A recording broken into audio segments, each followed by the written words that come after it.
صلوات کے محمد اللهم صل على محمد وآل محمد. أعوذ بالله من الشيطان الرجيم. بسم الله الرحمن الرحيم. لا حول ولا قوة إلا بالله العلي العظيم. نحمده ونستعينه ونستغفره ونشكره ونتوسل إليه ونتوكل عليه. نصلي ونسلم على خيرته في خلقه حافظ سره ومبلغ رسالاته سيدنا ونبينا أبي القاسم محمد صل على محمد وآل محمد. الطاهرين المعصومين فيما بقية الله في العالمين. قال الله تعالى في كتابه المبين وقوله الحق. أعوذ بالله من الشيطان اللعين الرجيم. وقضى ربك ألا تعبدوا إلا إياه وبالوالدين إحسانا. إما يبلغن عندك الكبر أحدهما أو كلاهما فلا تقل لهما أف ولا تنحرهما وقل لهما قولا كريما. واخفض لهما جناح الذل من الرحمة وقل رب ارحمهما كما ربياني صغيرا. صدق الله العلي العظيم. سب سے پہلے میں اپنے آپ کو اور تمام مومنین مومنات کو تقوی الہی کی نصیحت اور وصیت کرتا ہوں اور سلام عرض کرتا ہوں کہ اس شعبان کے مہینے میں ہم یہاں پہ جمع ہیں اور اس نیک کام میں کہ جس کا حکم ہمیں اللہ تعالیٰ کے رسول نے اپنی مدد کے مانگنے کی صورت میں کیا تھا، اس کو بجا لانے کے لیے ہم وہ تمام کام ادا کرنے کی کوشش کر رہے ہیں کہ جو کہ ہمارے رسول نے ہم سے اس مہینے میں کرنے کے لیے چاہا تھا۔ اللہ تعالیٰ نے یہ مسلمان کے اوپر جو جمعے کے دن نماز کے لیے آتے ہیں ان کے لیے یہ حکم قرآن مجید میں ارشاد فرمایا ہے کہ اے مومنین، جب تمہیں نماز جمعہ کے لیے اذان دی جائے تو تم اس پہ لبیک کہتے ہوئے نماز جمعہ کے لیے آؤ اور نمازوں کو ادا کرو اور دوسرے کاموں کو ترک کرو۔ وہ کہ اللہ تعالیٰ کا یہ صریح حکم ہے،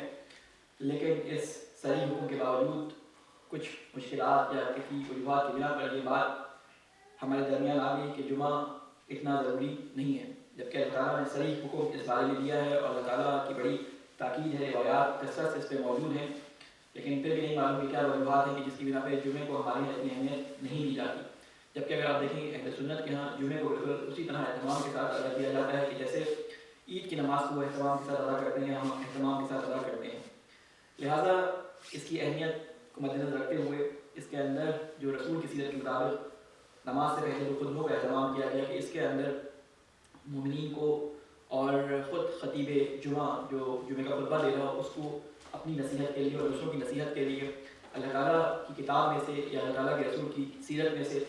کچھ باتوں کا بیان کرنا چاہیے تاکہ لوگوں کے دلوں میں تذکر کی صورت میں وہ باتیں دوبارہ سے جو ہے وہ تازہ ہو جائیں اور وہ ان باتوں کو سن کر اپنے لیے مشعل راہ ان باتوں کو قرار دے سکیں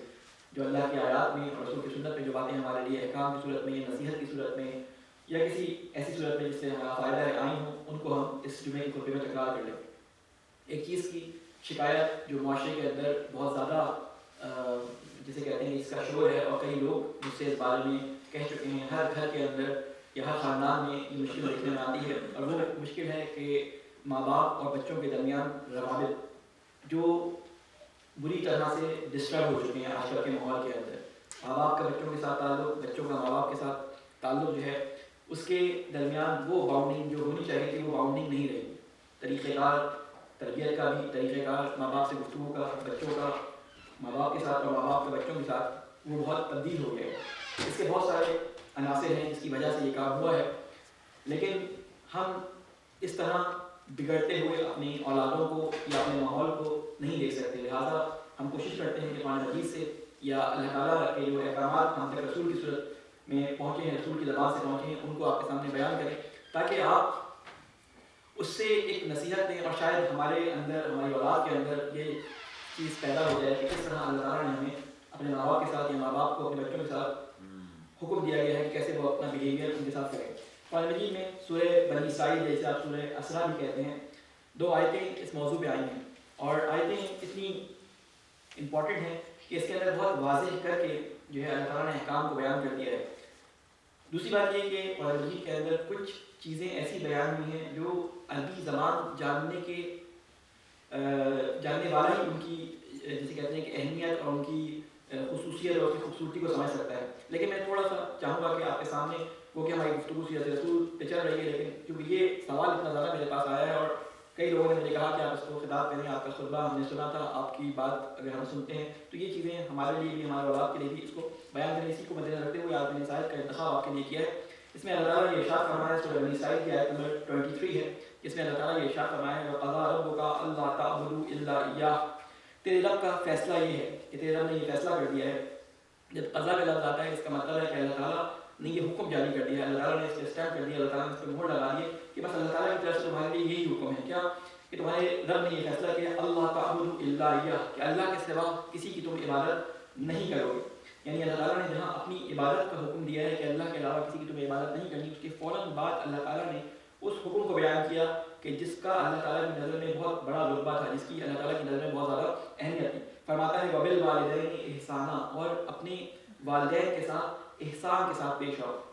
کیونکہ عربی زبان کے بہت سارے الفاظ اردو میں استعمال ہوتے ہیں، اس لیے ہم بعض دفعہ وہ جو اردو میں معنی مستعمل ہوتا ہے اسی کو دیکھتے ہیں اور اسی سے ہم ایک آئیڈیا لگا لیتے ہیں کہ آیت میں اللہ تعالیٰ نے یہی کہا ہوگا، جبکہ اردو میں کچھ ریزرونس پائی جاتی ہے عربی کے معنی میں، بعض دفعہ پورے معنی ہوتے ہیں، بعض دفعہ ایک حصہ ہوتا ہے اس معنی کا، اشی بھی نہیں ہوتا، 0.0005% شاید وہ ہوتا ہو، اس معنی کو پیش کرتا ہو۔ اسی طرح لفظ احسان ہے جو ہمارے یہاں احسان جو ہمارے یہاں مشہور ہے، احسان ہے کسی کے ساتھ نیکی کرنا، یہ احسان کے معنی میں ہمارے اردو زبان میں لیا جاتا ہے، جبکہ عربی زبان میں احسان کا ذرا معنی اس سے اور گہرا ہے۔ احسان کہتے ہیں اپنی پوری کوشش اور اپنی پوری ایفرٹ کے ساتھ اپنے جسے کہتے ہیں کسی مصروفیت یا اپنی کسی چیز کو کم کر کے دوسرے کے اوپر اس وقت کو لگانا یا اس مال کو لگانا۔ مثال میں اس کو سمجھانے کے لیے کہ بعض دفعہ ایسا ہوتا ہے کہ آپ کہیں جا رہے ہیں اور آپ کے راستے میں ہی کوئی شخص آپ کو ملتا ہے اور وہ آپ سے کہتا ہے کہ مجھے جہاں آپ جا رہے ہیں وہاں تک پہنچا دیں،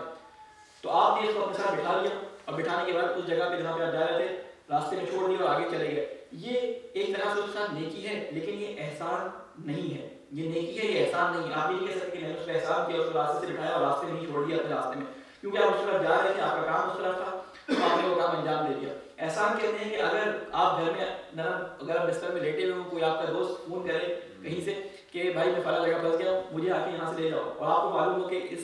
جگہ جانے میں آپ کو زحمت بھی اٹھانی پڑے گی، آپ اس زحمت کو برداشت کرتے ہوئے اپنے گھر سے نکلیں اور اس جگہ جانے کے بعد اپنے دوست کو وہاں سے پک کریں اور اس کی مقام پر پہنچا دیں، تو یہ آپ نے اپنی پوری کوشش اپنے نفس پہ جلب کرتے ہوئے جو کام کیا، اسے احسان کے زمرے میں ڈالا جاتا ہے۔ عربی زبان میں اسے احسان کہتے ہیں کہ اپنی پوری کوشش اپنے نفس کو دبا کر، اپنی خواہش کو دبا کر کسی کے اوپر ایسا کام کرنا جو اس کی بھلائی کے لیے ہو، اس میں آپ کی بھلائی کا کوئی تعلق نہ ہو۔ اللہ تعالیٰ کے نظر اس کا الگ محفوظ ہے، لیکن دنیا کے اندر اس میں بظاہر آپ کی کوئی بھلائی نہ ہو اور دوسرے کی اس میں بھلائی پوشیدہ ہو، اسے ہم کہتے ہیں احسان۔ تو قرآن مجید میں اللہ تعالیٰ یہاں فرما رہے ہیں کہ الا ایاہ بالوالدین احسانا اما یبلغن عندک الکبر، کہ اپنے والدین کے اوپر احسان کرو۔ احسان یعنی اپنے اوپر تکلیف ڈال کے، اپنے اوپر زحمت میں اپنے آپ کو ڈال کر ان کے اوپر احسان کرو، اپنی تمام ایفرٹس لگا کر ان کے لیے جو اپنا بہترین کام انجام دے سکے اپنی بہترین ایفرٹ کو ان کے لیے خرچ کرو۔ اما یبلغن عندک الکبر، اور تمہارے پاس ان میں سے کوئی ایک یا دونوں بوڑھے ہو کر رہیں تو انہیں اف تک نہ کہو۔ بات یہ نہیں ہو رہی کہ بچپن میں والدین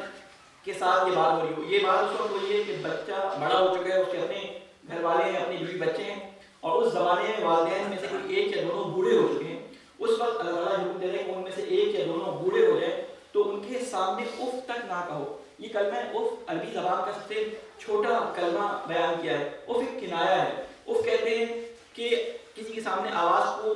ناراحتی میں، نہ جیسے کہتے ہیں غصے میں، کسی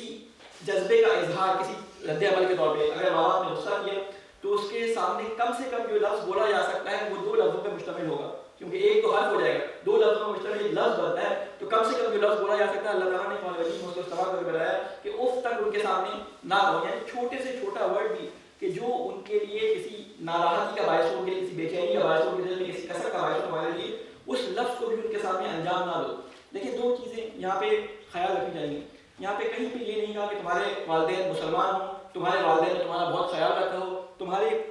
والدین نے تمہارے ساتھ نیکیاں کی, ان تک یہ کام کرو. بلا شرط و شروط اللہ تعالیٰ نے یہ بات بیان کی ہے کہ بغیر کسی اجر کے, بغیر کسی اس چیز کو سوچے ہوئے کہ والدین نیک تھے, انہوں نے نیکی کی ہے یا نہیں کی, تمہارا فرض یہ ہے کہ اگر ان میں سے کوئی ایک بڑی عمر کو پہنچ جائے تو ان کے ساتھ نیکی کا کرنا اور ان کے سامنے کوئی ایسا اظہار نہ کرو جس سے ان کو کوئی ناراضگی یا کوئی تکلیف پہنچے. فلا تقل لهما اف ولا تنهرهما وقل لهما قولا کریما, اور نہ ان کو جھڑک کر جواب دو بلکہ ان سے کہو کہ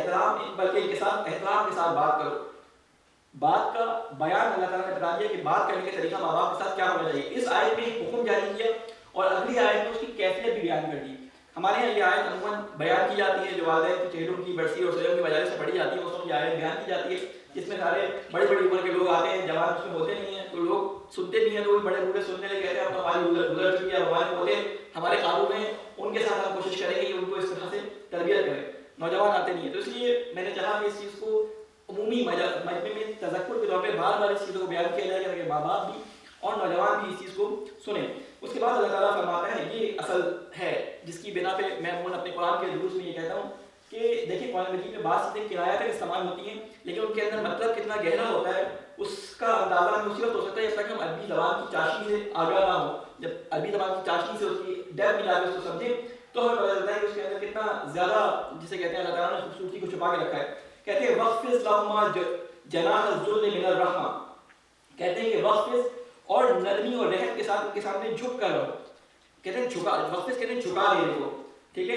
ان کے سامنے میں سے ترجمہ کروں پھر اس کی توضیح آپ کے سامنے دیتا ہوں. کہتے ہیں کہ اور نرمی اور رحم کے ساتھ ان کے سامنے جھک کر رہو اور دعا کیا کرو کہ پروردگار ان پر رحم فرما جس طرح انہوں نے رحمت اور شفقت کے ساتھ مجھے بچپن میں پالا تھا.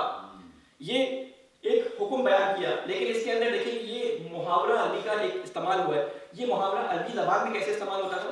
اس کو اگر آپ نہ سمجھیں تو آپ کو اس کی چاشنی اور خوبصورتی کا اندازہ نہیں ہوگا. اس لیے میں نے ایک دو مثالوں کو عربی گرامر اور عربی لغت سے اٹھایا اور اس کے آپ کے سامنے بیان کرنے کے لیے آیا کہ دیکھیں عربی زبان کے اندر یہ لفظ وقفز ہما, یہ پروں کو جھکا دینا, یہ جناح کا لفظ جو ہے وقفز جناح کہ اپنے پروں کو جھکا دو, یہ کنایا ہے کس چیز کا کہ پہلے زمانے میں جب دو دوست جو آپس میں ایک دوسرے کو جانتے ہوں اور ایک دوسرے کے ساتھ محبت سے پیش آتے ہوں, ان میں سے کوئی دوست اشعار کی صورت میں گفتگو ہے, ان میں سے کوئی دوست ایک دن اونچی آواز میں بات کرنے لگا اور غصے کے اندر اپنے اشعار پڑھنے لگا. یہ دونوں شعر پڑھ رہے تھے, غصے میں اشعار پڑھنے لگا. تو دوسرے دوست نے اس سے کہا کہ آج کیوں تم نے اپنے پروں کو اٹھا رکھا ہے. یعنی پروں کو اٹھانا وہاں پہ استعمال ہوتا ہے کہ جب کوئی نرمی کو چھوڑ کے, نرمی کی حدود کو چھوڑ کے ادب حدود سے نکل کر کسی بے ادبی کے حدود میں داخل ہو جائے تو کہا جاتا ہے کہ اس نے اپنے پر اٹھا لیے ہیں, یعنی آج یہ اپنے پروں کو اٹھا کر جو ہے وہ داخل ہوا ہے. یہ چیز اور جگہوں پہ بھی استعمال ہوتی ہے. مثال کے طور پہ جب پرندہ اڑتا ہے تو آپ دیکھیں کہ پرندہ اپنے پروں کو پھیلا دیتا ہے. جب پروں کو پھیلاتا ہے اس کا مطلب پرواز کر رہا ہے, یعنی اس کے اندر اللہ تعالیٰ نے جو طاقت دی ہے اس کو پوری طرح جسے کہتے ہیں استعمال کرتے ہوئے وہ اپنے آپ کو فضا میں بلند کر لیتا ہے اور زمین پہ نہیں گرتا. جب تک اس کے پر پھیلے رہتے ہیں تو یہ بات کی علامت ہے کہ وہ تندرست بھی ہے, اس کے اندر جان ہے, اس کے اندر اڑنے کی پوری صلاحیت موجود ہے کہ وہ ایک جگہ سے دوسری جگہ سفر کر سکتا ہے.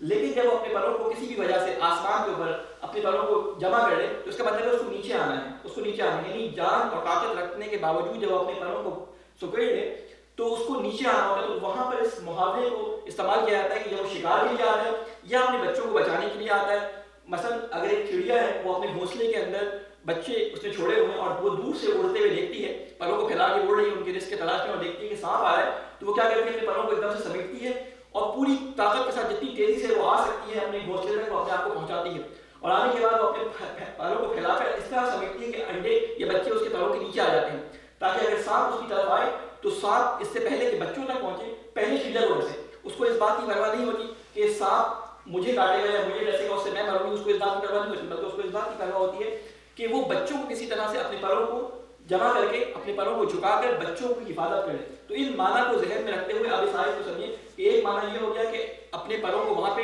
بلند کرنا کہا جاتا ہے کہ جہاں پہ بے ادبی میں یا اونچی آواز میں سے بات کی جاتی ہے, اور دوسرے وہاں پہ پروں کو جھکانا استعمال کیا جاتا ہے کہ جہاں پہ طاقت اور قوت رکھنے کے باوجود انسان اپنے پروں کو جمع کر لیتا ہے اور اپنے بچوں کی حفاظت کے لیے اپنے آپ کو جو ہے وہ ان بچوں کے اوپر اپنے اللہ کے چڑیا اس کو بٹھا دیتے ہیں. ان معنی میں یہ وقفز جناح کا لفظ آتا ہے. اللہ تعالیٰ نے یہاں پہ ایک لفظ کا اضافہ کر کے اس کنایہ کو استعمال کیا ہے. اس میں لکھا ہے لہما جناح ذل. ذل کہتے ہیں نرمی کے ساتھ, جسے کہتے ہیں کہ جسے اپنے آپ کو جھکاتے ہوئے, اپنے آپ کو نرم کرتے ہوئے, اپنی تکبر کو نکالتے ہوئے. یہ لفظ اللہ تعالیٰ نے اضافہ کیا, بڑی خوبصورتی سے اضافہ کیا. کہتے ہیں کہ معلوم ہے کہ تمہارے ماں باپ بوڑھے ہو گئے اور تمہارے اندر اتنی قوت بازو آ گئی ہے کہ تم کہو کہ اب میرے اندر اتنی قوت بازو ہے کہ میں ان ماں باپ کے بغیر ان کا ڈپینڈنٹ نہیں ہوں, اپنی میری زندگی چل رہی ہے, اچھی میری جاب ہے, میرے بچے ہیں, میری بیوی ہے, میرا اپنا گھر ہے. اس چیز کو اللہ تعالیٰ جانتا ہے کہ تمہارے اندر ساری کوالٹی, تمہاری ساری طاقت آ چکی ہے, لیکن اس کے باوجود تمہارے اندر یہ طاقت آ چکی ہے تو اپنے پروں کو سمیٹ لو ان ماں باپ کے سامنے کہ ہمیں معلوم ہے کہ تمہارے اندر طاقت ہے, ہمیں معلوم ہے کہ تم ان کے خلاف بہت کچھ بول بھی سکتے ہو, ان کے خلاف بہت کچھ کر بھی سکتے ہو, کیونکہ یہ بوڑھے ہو گئے ہیں, اب ان کے اندر طاقت نہیں رہی جو طاقت انہوں نے بچپن میں تمہارے ساتھ صرف کی تھی. لیکن تم میرے حکم کے سامنے اطاعت کرتے ہوئے ان کے سامنے اپنی اس طاقت کو بند کر دو, جھکا دو, اور بالکل تذلل کے ساتھ اور بالکل جسے کہتے ہیں کہ اپنے آپ کو نرمی کے ساتھ جھکا کر ان کے سامنے پیش کرو اور ان کے ساتھ رحم کے ساتھ پیش آؤ. اور اللہ تعالیٰ سے دعا کرو, جب یہ کام کر لو تو اللہ تعالیٰ سے دعا کرو کہ اے میرے پروردگار رب ارحمہما کما ربیانی صغیرا, کہ اے پروردگار ان کے اوپر اس طرح سے رحم فرما جس طرح سے انہوں نے میری تربیت میں بچپن میں میرے اوپر رحم فرمایا تھا. رب کا جو لفظ ہے جو یہاں پہ استعمال ہوا ہے رب ارحمہما کما ربیانی صغیرا, رباوا سے نکلا ہے. رباوا جو معنی ہوتا ہے تربیت کرنا, ربا اسی سے نکلتا ہے. ربا جو آپ کہتے ہیں نا, ربا بڑھوتی کو کہتے ہیں, ربا یعنی بڑھنا, تو کہتے ہیں جو چیز بڑھ رہی ہے اس کو ربا کہتے ہیں. اسی سے نکلا لفظ رباوا سے نکلا, اسی سے یہ لفظ نکلا ہے رب ارحمہما کما ربیانی صغیرا. یہ ربیانی میں جو لفظ آیا ہے وہ یہ کہ جس طرح انہوں نے مجھے بچپن سے چھوٹا, جب میں بالکل ناتوان تھا, جب میں اپنی ماں کے پیٹ میں تھا, اس نے مجھے 9 مہینے اپنے پیٹ میں رکھا, وہ میرا باپ جو اپنے سکون اور اپنی جسے کہتے ہیں کہ نرم بستر کو چھوڑ کر کمانے کے لیے کہ میری تربیت اور میری کھانے پینے کا خیال رکھتے ہوئے مجھے سارے دردوں اور دکھوں سے نجات دلاتے ہوئے مجھے پروان چڑھائے, اس چیز کو مد نظر رکھتے ہوئے جس طرح انہوں نے میرے ساتھ کیا, اب مجھے یہ توفیق دے کہ میں اپنی تمام قوتوں کے باوجود کہ جب میں تمام نعمتیں کو حاصل کر چکا ہوں, کہ میں متکفل ہو چکا ہوں, میں ان کے ساتھ وہ رحمت کروں. اور تو بھی اے میرے پروردگار میں تجھ سے دعا کرتا ہوں کہ جس طرح انہوں نے میری بچپن میں تربیت کی تھی بغیر کسی نتیجے کے, بغیر کسی جسے کہتے ہیں کہ ریوارڈ کے ساتھ انہوں نے کوئی ان کو یہ اس بات کی تمنا نہیں کی کہ اللہ تعالیٰ اس کے بدلے میں ان کو کوئی دے, بلکہ صرف اپنی محبت کی خاطر کہ اس بچے کی تربیت, اس بچے کی جسے کہتے ہیں کہ پرورش جو ہے وہ صحیح طریقے سے ہو جائے, انہوں نے اپنی ساری ایفرٹس لگا دی. تو اللہ مجھے بھی توفیق عطا فرما کہ ان ایفرٹس کے نتیجے میں ان کے ساتھ نیکی کر سکوں, اور تو بھی ان کے اوپر اپنا رحم فرما جس طرح انہوں نے بچپن میں میرے ساتھ رحم فرمایا تھا. یعنی وہ نیکی کا جذبہ جو ان کے اندر میرے لیے تھا, تو بھی ان کے لیے رحمت کا جذبہ فرما. آپ دیکھیں کہ ماں باپ کے دل میں بچے کے لیے کتنا نرم گوشہ ہوتا ہے. ایک باپ اپنے بچے کے لیے سارے کام کرنے کو تیار ہو جاتا ہے, کسی مشکل میں نہیں رہ سکتا. لیکن ایک چیز اور بھی خیال رکھنا چاہیے کہ ہمارے یہاں تربیت کے عنوان سے بہت ساری باتیں جو ہیں وہ ذرا غلط مشہور ہو گئی ہیں. بعض لوگ یہ سمجھتے ہیں کہ باپ کا کام یا ماں کا کام صرف یہ ہے کہ وہ گھر کے کام کرتی جائے, اور باپ کا کام یہ ہے کہ وہ ATM مشین بنا رہا ہے بچوں کے لیے اور ان کے بس ہر خواہش کو پوری کرتا ہے. تو اگر اس طرح سے بچوں کی تربیت ہوگی کہ باپ ایک ATM مشین اور ماں گھر کی ایک خادمہ کے طور پر ان کی خدمت کرنے والی ہو, بچوں کے دماغ میں اگر یہ چیز بیٹھ جائے تو اس سے ہوتا کیا ہے, اس سے ہوتا ہے کہ جب یہ خود کفیل ہو جاتے ہیں تو خود کفیل ہونے کے بعد کہتے ہیں کہ اب ہمیں ان کی ضرورت نہیں ہے, اب ہمیں اس ATM کی ضرورت نہیں ہے, ہم خود ATM مشین بن چکے ہیں, تو وہ ماں باپ کو پیچھے کر دیتے ہیں. تو اس رویے کو آپ ایسا بے شک بچوں میں خرچ کریں, لیکن اس رویے کو ان کے سامنے آیا کر دیں کہ یہ پیسہ اصل ہماری محبت کا اظہار نہیں ہے, بلکہ ہماری محبت کا اظہار یہ ہے کہ ہم تمہیں ہر چیز سے بچانے کے لیے کوشش کرتے ہیں. یہ تربیت کا باہمی تعلق ہے. اللہ تعالیٰ قرآن مجید نے بہت اچھی طریقے سے یہاں پہ بیان کیا ہے. لہٰذا قرآن مجید کو سمجھنے کے لیے بہت جسے کہتے ہیں کہ اگر آپ اس کی تہوں میں اترنا چاہتے ہیں اور اس کے اس گوہر بال موتیوں کو نکالنا چاہتے ہیں تو کوشش کریں کہ رمضان کا مہینہ آنے والا ہے, قرآن مجید کو جہاں آپ ترجمے کے ساتھ پڑھ بھی رہے ہیں وہاں پہ قرآن مجید کی جو ادبی تھوڑی سی جسے کہتے ہیں چاشنی ہے اس کو سمجھنے کے لیے قرآن مجید کی زبان کو سیکھنے کی کوشش کریں. بہت ساری انٹرنیٹ پہ جو ہے وہ کلاسز موجود ہیں, کورسز موجود ہیں مختلف اکیڈمیز کی طرف سے, جس میں وہ بیسک قرآن عربی سکھاتے ہیں اور بہت آسان عربی ہے وہ. اگر آپ آدھا گھنٹہ وقت نکالیں رمضان کے مہینے میں تو یہ کام آسانی سے کر سکتے ہیں کہ قرآنی محاورے, قرآنی جیسے کہتے ہیں کہ اصطلاحات, قرآنی لفظوں کا ترجمہ, قرآنی لفظوں کو جوڑتے کیسے ہیں, ان کو اس پہ آپ تھوڑا سا کام کریں. بہرحال یہ میں نے اس لیے انتخاب کیا کہ آج کل ہمارے معاشرے کے اندر یہ چیز بہت مبتلا مسئلہ ہے کہ ماں باپ اور بچوں کے درمیان رابطہ جو ہے وہ ایک طرح سے کٹ کے رہ گئے، اور ایک رابطہ جسے کہتے ہیں گیو اینڈ ٹیک کی بنیاد پہ جو رابطہ ہے، خصوصاً ان معاشروں کے اندر جو امریکہ اور یورپ کے اندر ہے، کہ جہاں پہ بچے کو یہ سکھا دیا جاتا ہے کہ 18 سال کے بعد تم جو ہے وہ اب خود کفیل ہو، تمہارا کوئی جسے کہتے ہیں سرپرست نہیں ہے، تم خود اپنے سرپرست ہو. تو یہ چیز بچوں کے دماغ میں یہاں اتنی شدت سے ڈالی جا رہی ہے. آپ اپنی محبت اور اپنی جسے کہتے ہیں کہ شفقت کے ساتھ بچوں کے دماغ میں بات ڈالیں کہ تم جتنے بھی بڑے ہو جاؤ، جتنے بھی بڑے ہو جاؤ، ہم تمہارے لیے اسی طرح ماں باپ ہیں جس طرح ہمارے بچپن میں ماں باپ تھے، ہمیں تم اسی طرح محبت کرتے ہیں جس طرح بچپن میں تم سے محبت کرتے ہیں. اس کو جب یہ احساس ہو جائے گا کہ آپ اسی طرح اس کے ساتھ شفقت اور محبت کے ساتھ پیش آتے ہیں، تو یقیناً وہ آئندہ زندگی میں آپ کا اسی طرح خیال رکھے گا کہ جس طرح اللہ تعالیٰ نے اس کو قرآن مجید میں حکم دیا ہے. ہمیں بھی اللہ تعالیٰ یہ توفیق عطا فرمائے کہ جس طرح اللہ تعالیٰ حکم دیتا ہے مختلف طریقوں سے ماں باپ کو بچوں کے ساتھ اور بچوں کو ماں باپ کے ساتھ رہنے کا، اس طریقے سے ہمیں رہنے کی توفیق عطا فرمائے. اس کے بعد جو ٹاپک ہماری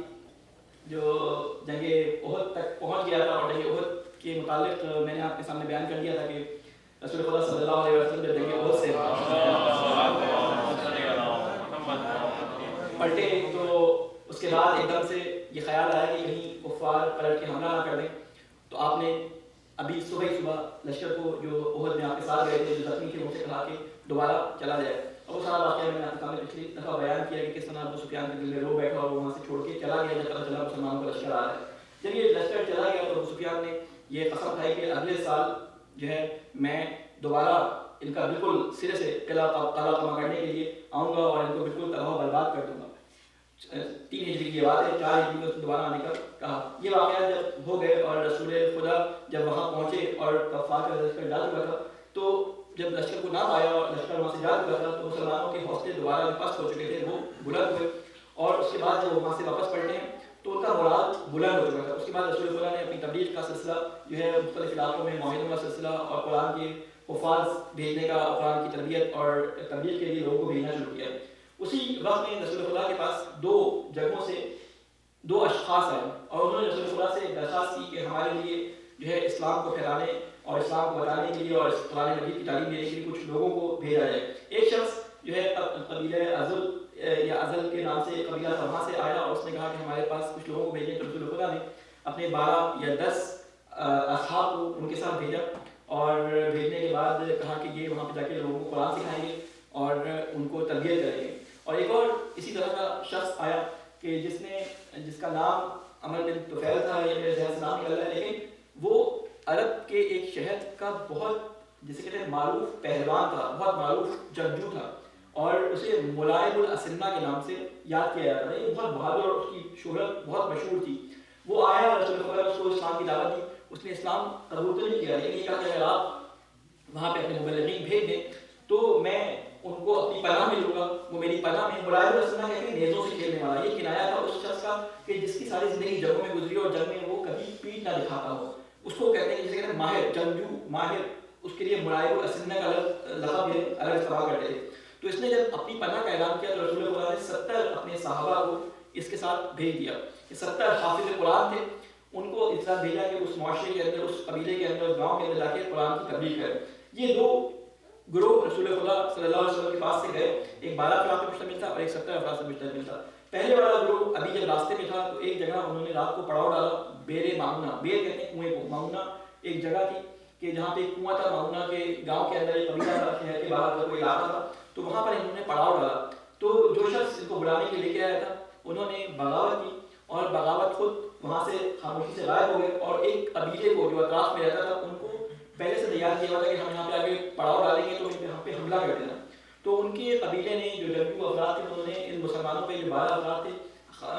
حملہ کیا. حملہ کرتے وقت یہ لوگ لڑتے ہوئے ایک پہاڑ کے اوپر چھوٹا سا ایک ٹیلا تھا، اس پہ چڑھ گئے اور لڑتے رہے. ان میں سے 5 یا 6 شہید ہو گئے. اور شہید جب ہو گئے تو انہوں نے کہا کہ تم نیچے آ جاؤ، ہم تمہیں پناہ دے دیں گے اور ہم تمہیں جو ہے وہ نہیں قتل کریں گے. ان میں سے 3 یا 4 لڑکے اور نیچے آ گئے. جب نیچے آئے تو انہوں نے ان کو قتل کر دیا. اب یہ 4 جو باقی 3 بچے تھے انہوں نے لڑتے ہوئے جو ہے وہ کہا کہ ہم نیچے نہیں آئیں گے. لڑتے ہوئے جو ہے وہ ان کے ساتھ لڑائی جو ہے شروع کر دی. لیکن ظاہر 3 لوگ تھے، نیچے پورا ایک قبیلہ تھا، اس کے جنگجو تھے. تو آہستہ آہستہ ان پہ قابو پا لیا اور ان کو قید کر لیا. ایک تو وہیں پہ شہید ہو گئے، 2 کو یہ لوگ گرفتار کر کے جو ہے وہ لے کے چلے گئے اپنے شہر کے اندر یا اپنے گاؤں کے اندر لے گئے. وہاں پہ جانے کے بعد ان دونوں کو قتل کر دیا. ان دونوں کو جو ہے وہ بری طریقے سے قتل کیا. دوسرا جو واقعہ ہے بیر معونہ کا, یہ واقعہ رسول خدا کو جب پتہ چلا, میں ابھی بتاتا ہوں کہ دونوں واقعات کی رسول خدا کو ایک ہی دن ملی. دوسرا جو گروہ تھا جو اس شخص کے حفاظت میں, اس شخص کی پناہ میں گیا تھا, یہ جب پہنچے ہیں ایک جگہ پر تو وہاں پہ جانے کے بعد انہوں نے ایک عامر بن طفیل, جس جگہ پہ وہ ٹھہرے تھے عامر بن طفیل, میرا خیال ہے یہ طائف کے پاس کی جگہ ہے. عامر بن طفیل طائف میں تھا. آپ کو یاد ہوگا جب رسول خدا کے بارے میں ہم نے آپ کو بتایا تھا کہ رسول خدا طائف گئے تھے تو اسی کو رسول خدا نے پناہ کے لیے کہا تھا. جب وہاں پہنچے ہیں تو عامر بن طفیل نے, جو حرام بن حزم کر کے رسول کے صحابی تھے, وہ رسول خدا کا خط لے کے اس کے پاس گئے. رسول خدا کا جب خط لے کے پہنچے تو اس نے خط پڑھے بغیر اشارہ کیا تو جو پیچھے شخص کر رہا اس نے نیزہ ان صحابی کی قبر میں گھونپ دیا اور ان کو وہاں پہ شہید کر دیا, اور آواز دی کہ ان تمام مسلمانوں کو جو ہے پکڑ لیا جائے. کیونکہ وہ اس شخص کی پناہ میں تھے تو انہوں نے یعنی نہیں مانا, تو اس نے باہر جا کے دوسرے قبیلے کے جو افراد تھے ان سے کہا کہ مسلمانوں کو پکڑو, یہ ہمارے دشمن ہیں. تو میں کسی اور قبیلے کے جو اس سے تعلق نہیں رکھتے تھے, اس کے حریف نہیں تھے, انہوں نے آ کے مسلمانوں کو پکڑ لیا اور تمام مسلمانوں کو جو ہے وہاں پہ شہید کر دیا. اس سے دو جو ہے وہ اونٹ چرانے کے لیے, اونٹوں کو چرانے کے لیے, جانوروں کو چرانے کے لیے گئے ہوئے تھے. جب انہوں نے دور سے دیکھا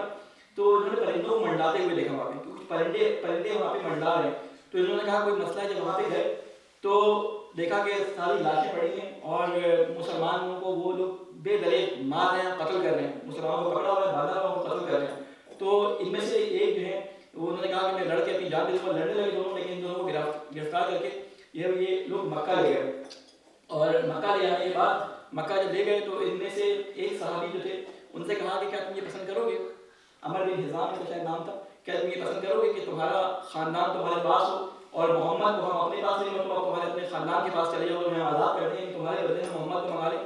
تو انہوں نے کہا کہ میں یہ بھی برداشت نہیں کروں گا کہ محمد صلی اللہ علیہ وسلم کو ایک کاٹا بھی چبھے اور اس کے بدلے جو ہے میں یہاں پر تمہاری قید پہ تم سے کوئی رعایت مانگوں. تو انہوں نے ان کو تو قتل کر دیا, کیونکہ ان کے اوپر جرم تھا کہ جنگ احد میں انہوں نے ایک صحابی کو مارا تھا, ایک صحابی کیا ایک کافر سردار کو مارا تھا, تو اس کے بیٹے نے ان کو خرید کے قتل کر دیا. ایک جو صحابی تھے ان کے بارے میں یہ کہ انہوں نے اپنا تعارف کرایا کہ میں قبیلہ بنی عامر سے ہوں. تو کیونکہ یہ خود بنی عامر کا تھا عمر بن طفیل, تو اس نے کہا کہ میری ماں نے منت مانی تھی کہ کسی ایک شخص کو آزاد کریں گے. تو ان صحابی کے بالوں کو آگے سے پکڑ کے کاٹ دیا. غلاموں کا طریقہ ہوتا ہے کہ آگے سے بال کاٹ دیا کرتے تھے. تو اور ماں کی منت جو تھی کہ غلام آزاد کرنا ہے, ان کو آزاد کر دیا. یہ جب رسول خدا کی طرف چلے ہیں, واپس مدینے کی طرف چلے ہیں, تو راستے میں ان کو دو افراد ملے. وہ سمجھے کہ دشمن ہیں, وہ ان کی طرف جب بڑھنے لگے, انہوں نے کفار سب کو دیکھا نا, جب بڑھنے لگے تو انہوں نے سمجھا کہ دشمن ہیں, انہوں نے لڑتے ہوئے ان کو مار دیا. جبکہ ان کے پاس رسول خدا کے ان کے رسول خدا کا عہد موجود تھا. ان کے یہ رسول خدا کے حلیف قبیلے سے تعلق رکھتے تھے, جن کے ساتھ رسول خدا نے عہد کیا ہوتا کہ ہم تمہارے ساتھ جنگ میں جو ہے اگر ہماری جنگ ہوگی تو ہم شریک ہوں گے, ہماری جنگ ہوگی تو تم شریک ہوگے. لیکن یہ جب مار دیے گئے, یہ مدینہ پہنچے, رسول خدا کو جب بتایا کہ اس طرح سے ہو گیا, رسول خدا بہت ناراض ہوئے اور کہا کہ وہ ہمارے حلیف قبیلے کے تھے, اب مجھے ان کی دیت دینی پڑے گی. یہ معاملہ اس وقت کا ہے کہ جب آپ کو بنی نذیر کے ساتھ آپ نے معاہدہ کیا ہوتا کہ ہماری جنگ میں تو ہمارے ساتھ ہوگے, اگر دیت دینی ہوگی تو تم ہمارے ساتھ اس کو مل کر دیت دو گے. تو آپ نے بنی نذیر کی طرف اپنے کچھ اصحاب کے ساتھ جو ہے جانے کا ارادہ کیا اور بنی نذیر کے پاس گئے اور ان سے جا کے کہا کہ اس طرح سے ہمیں دیت دینی ہے, تو تم ہمارا جو ہے وہ اس معاملے میں آدھا آدھا ہمارے ساتھ حصہ کرو. تو بنی نذیر کے یہودی تھے سارے گھر, ان کے دل میں کہتے شہزام ان کے پاس حاوی آ گیا تھا. ان کے دل میں آیا کہ یہ محمد کو مارنے کا بہت اچھا وقت ہے, محمد ہمارے پاس اپنے چھوٹے سے اصحاب کے ساتھ موجود ہیں اور ایک جگہ موجود ہے, ہم ان کے اوپر کوئی پتھر گرا کے ان کو مار دیں. تو انہوں نے پوچھا کہ کون ہے جو اس بڑی چٹان کے نیچے, جہاں دیوار کے نیچے محمد بیٹھے, محمد کے صلی اللہ علیہ وسلم پر پتھر گرا رہے ہیں. تو ایک شخص نے حامی بنی اور حامی بھرنے کے بعد کہا کہ میں گراؤں گا رسول خدا کو. اللہ تعالیٰ نے وحی کے ذریعے یہ بات بتا دی کہ اس طرح ان کا ارادہ ہے. رسول خدا فوراً اٹھے وہاں سے اور چلے گئے, بنی نذیر کے پاس سے چلے گئے. اور اصحاب نے بعد میں بتایا کہ اس طرح بنی نذیر نے جو ہے ہمارے ساتھ دھوکہ کیا اور دغا کیا, تو ہم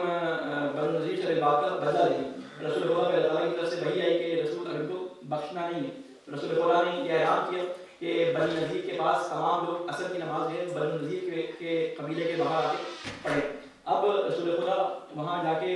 جب پہنچے تو ان سے کہا کہ آپ اپنے قلعوں سے باہر نکل آؤ اور تمہارے لیے ہم نے جو ہے وہ جو معاہدے کی مدت کے اس مدت کے اندر میں نکلنا ہے تو نکل جاؤ, ورنہ ہماری تلواریں تمہاری گردن ہیں. تو جو اس وقت جو منافقین کا سردار تھا عبداللہ بن ابی، اس نے ان کو کہا بھیجا کہ تمہیں نکلنے کی ضرورت نہیں ہے، ہمارے 2000 سپاہی تمہارے ساتھ ہیں جو تمہارے قلعوں میں تمہارے ساتھ رہیں گے، اپنی جانیں تمہارے اوپر نچھاور کر دیں گے، اس لیے محمد صلی اللہ علیہ وسلم سے ڈرنے کی ضرورت نہیں ہے۔ یہ اسی آسرے میں انہوں نے محمد صلی اللہ علیہ وسلم کو کہا دیا کہ ہم نہیں نکل رہا، ہم جو کرنا ہے کر لیں۔ رسول خدا نے کچھ دنوں تو محاصرہ کیا، جب کچھ دن بعد جب انہوں نے دیکھا کہ وہاں تک رسائی ممکن نہیں ہے، کچھ درخت آڑے آ رہے ہیں وہاں پہ، ان کے قلعوں کے باہر کچھ درخت ہے جس کی وجہ سے تیروں کے آنے میں اور جنگی جسے کہتے ہیں کہ اسٹریٹجی میں تھوڑی سی مشکلات آ رہی ہیں، رسول خدا کو اپنی سارے درخت کاٹ دیے تھے۔ وہ سارے درخت جب کاٹ دیے اور جب انہوں نے دیکھا کہ راستہ بالکل کھلا ہے، مسلمان آسانی سے آ سکتے ہیں، تو انہوں نے کہا کہ ہمیں جو ہے وہ مہلت دی جائے اور ہم اپنے گھروں کو چھوڑ کے چلے جائیں گے۔ تو خیر رسول خدا نے کہا کہ اسلحے کے علاوہ تمہیں جو لے جانا ہے اپنے گھر سے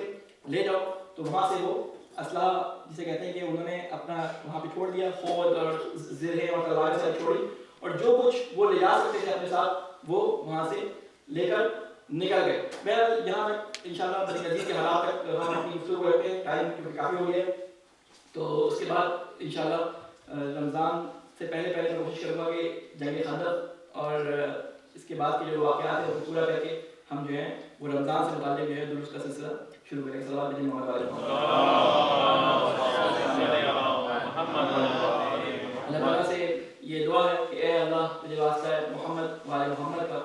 ہماری اس عبادت کو اپنی بارگاہ میں قبول و مقبول فرما۔ اے اللہ تجھے واسطہ ہے محمد والے محمد کا ہمیں ہماری اولاد کو ان احکامات پہ چلنے کی توفیق عطا فرما جو تیری طرف سے ہمارے اوپر رحمت کے لیے نازل ہوئے ہیں۔ اے اللہ تجھے واسطہ ہے محمد والے محمد کا ہمیں قرآن کے سمجھ قرآن کو سمجھ کر عمل کرنے کی توفیق عطا فرما۔ اے اللہ تجھے واسطہ ہے محمد والے محمد کا ہمارے علماء کرام کا سایہ ہمارے سروں پہ قائم فرما۔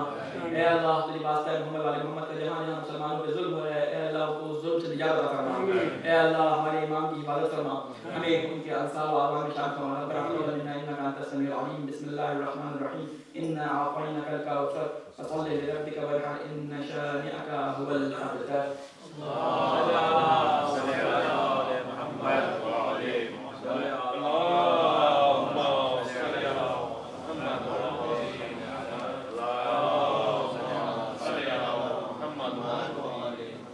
أعوذ بالله من الشيطان الرجيم بسم الله الرحمن الرحيم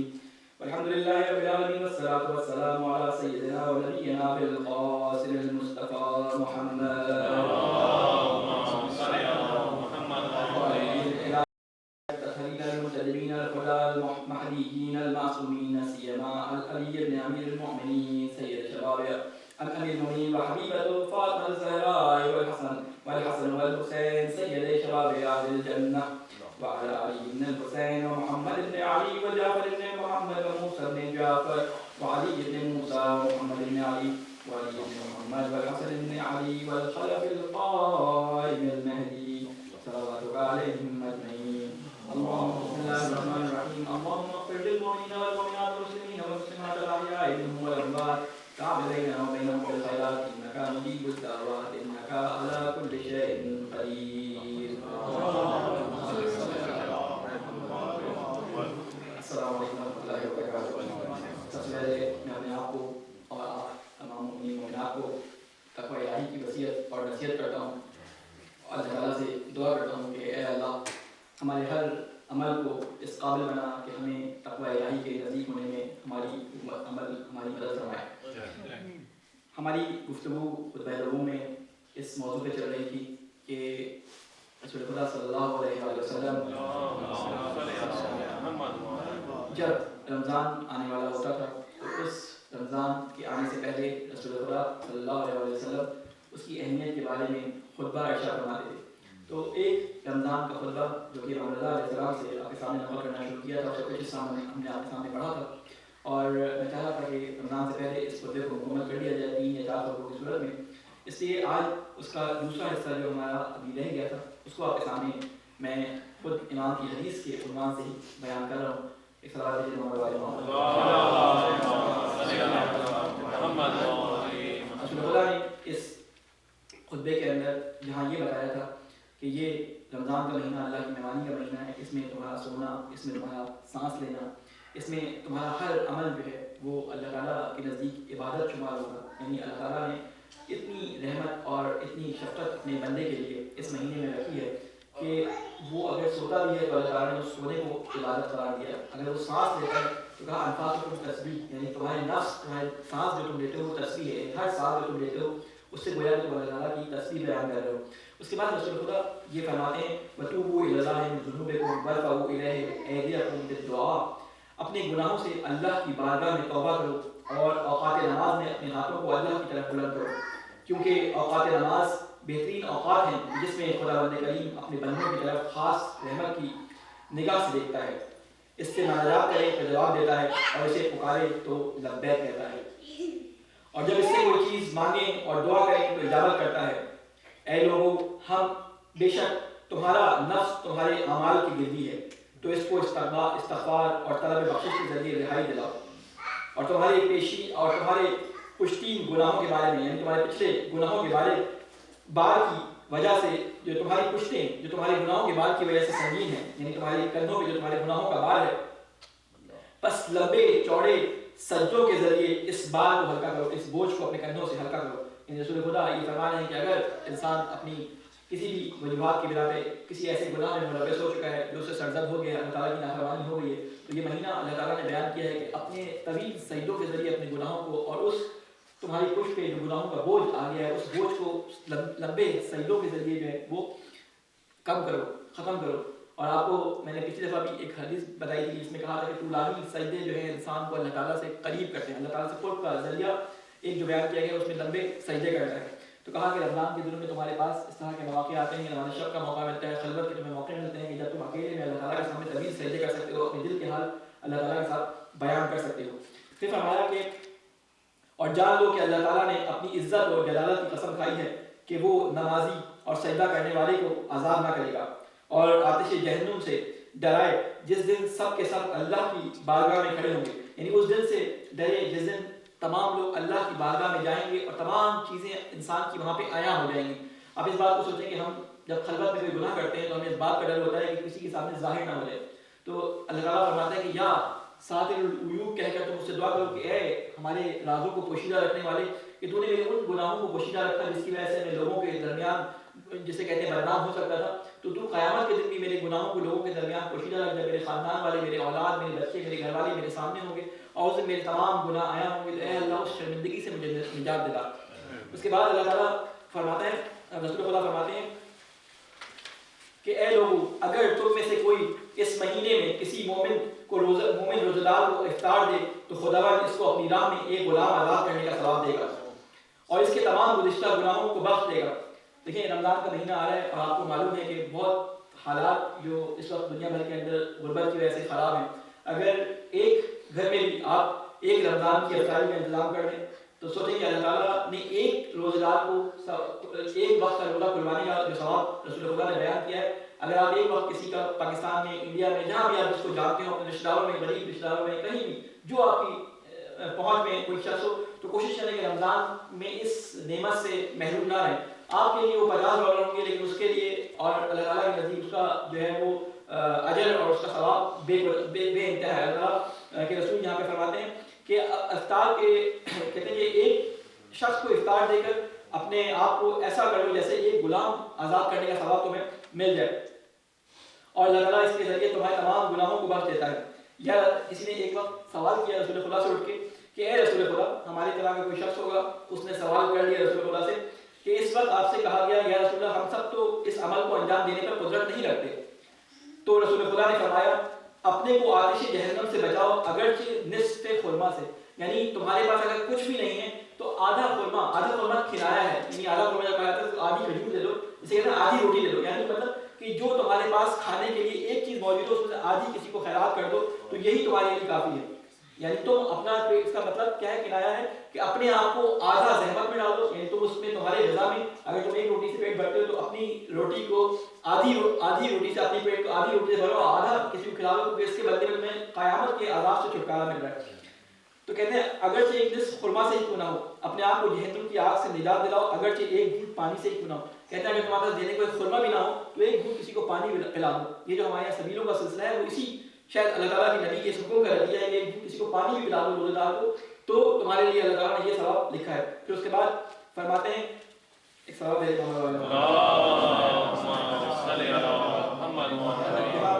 دعا کا حصہ تھوڑا سا لمبا ہو جائے گا، میں خطبے کو یہاں پہ تمام کرتا ہوں کیونکہ نماز کا پھر وقت ہمارے پاس بڑا ہو جائے گا. انشاءاللہ اللہ تعالیٰ سے یہ دعا کرتے ہیں کہ اے اللہ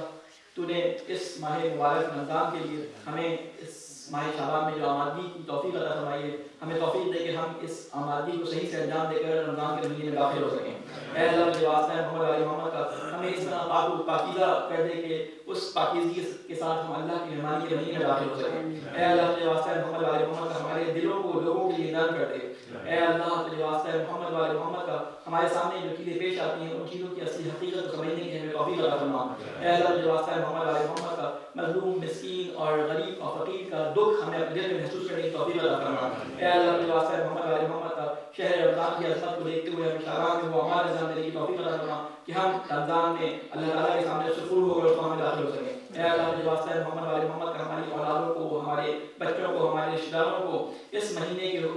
میں داخل ہونے کے لیے جو چیز ضروری ہے ان کے حصول میں مدد اپنی شامل فرما. اے اللہ مجھے واسطہ ہے محمد علی محمد کا، ہمارے علماء کرام کا سایہ ہمارے سروں پہ قائم فرما. اے اللہ جہاں جہاں مشکلات میں شکار ان کو مشکلات سے نجات عطا فرما. اے اللہ ہمارے علماء کرام کی حفاظت فرما، ان کا سایہ ہمارے سروں پہ قائم فرما. اے اللہ ہمارے امام کو حفاظت سے جہاں پہ وہ ہیں ان کو محفوظ فرما. اے اللہ ہمیں ان کے ناصر اعوام میں شامل ہونے کی توفیق عطا فرما.